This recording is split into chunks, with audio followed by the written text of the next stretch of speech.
Hi friends, welcome back our IG Kun Food Video Paradise channel. இப்போ நம்ம என்ன பார்க்க போகிறோன்னா ஆப்பிள் பை. இது என்னடா வித்தியாசமாக இருக்கும்னு நீங்களே நினைப்பீங்க.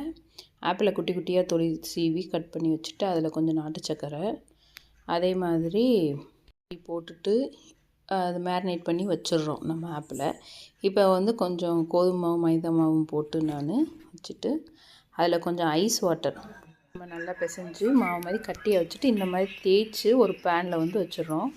அதில் வந்து நம்ம மேரினேட் பண்ணி வச்ச ஆப்பிளை வந்து கொஞ்சம் இருக்கிற மாதிரி இருந்துச்சுன்னா நீங்கள் வந்து கொஞ்சம் லைட்டாக பேனில் போட்டு அந்த தண்ணியெல்லாம் வற்றினதுக்கப்புறம் கீழே பேனில் இதை வச்சுட்டு அதுக்கு மேலே இந்த மாதிரி குட்டி குட்டி லேயராக அந்த பின்னல் மாதிரி வச்சு இது பண்ணிக்கிட்டிங்கன்னா உங்களுக்கு வந்து ஆப்பிள் பை மாதிரி இந்த ரெடி ஆயிரும். டாப்பிங்க்கு வந்து சுகர் சிரப்பும் ஹனி வச்சு நம்ம இது பண்ணிட்டோம்னா இது குழந்தைங்களுக்கு ரொம்ப பிடிச்ச ட்ரெஸ்ஸு, ரொம்ப ஹெல்த்தியானதும் கூட. ட்ரை பண்ணி பார்த்துட்டு எப்படி இருக்குன்னு ஃபீட்பேக் சொல்லுங்கள். அதே மாதிரி நம்ம இன்னும் அடுத்த நெக்ஸ்ட் வீடியோவில் இன்ட்ரெஸ்டிங்கான வீடியோவில் பார்க்கலாம்.